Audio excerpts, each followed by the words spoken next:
રશિયાએ ફરી યુક્રેનને હચમચાવ્યું. ભીષણ મિસાઇલ હુમલામાં બાળકો સહિત 7ના મોત, 36 ઇજાગ્રસ્ત. રશિયાએ દક્ષિણ યુક્રેનના એક શહેર પર મિસાઇલ દ્વારા હુમલો કર્યો હતો, જેમાં બાળકો સહિત 7 લોકોના મોત થયા હતા અને કેટલાક ઘાયલ થયા હતા, તેમ સ્થાનિક અધિકારીઓએ એક નિવેદનમાં જણાવ્યું છે. અધિકારીઓએ જણાવ્યું હતું કે સાંજે થયેલા આ હુમલામાં 36 લોકો ઘાયલ થયા હતા અને આજે શોક દિવસ જાહેર કરવામાં આવ્યો હતો.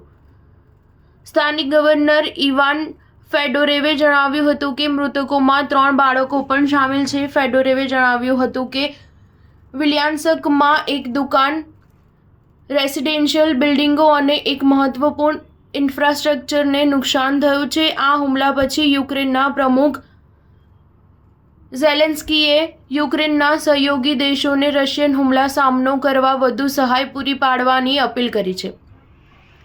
સ્થાનિક ગવર્નર અનુસાર યુક્રેનના હિંસાગ્રસ્ત પૂર્વી ડોનેસ્ટક વિસ્તારમાં રાતે 8 લોકોના મોત થયા હતા અને અન્ય 14 લોકો ઘાયલ થયા હતા. આ દરમિયાન રશિયન સંરક્ષણ મંત્રાલયે રવિવારે દાવો કર્યો હતો કે તેમના સંરક્ષણ દળોએ સમગ્ર રાતમાં દક્ષિણ-પશ્ચિમ રશિયામાં યુક્રેનના 36 ડ્રોનને તોડી પાડ્યા હતા.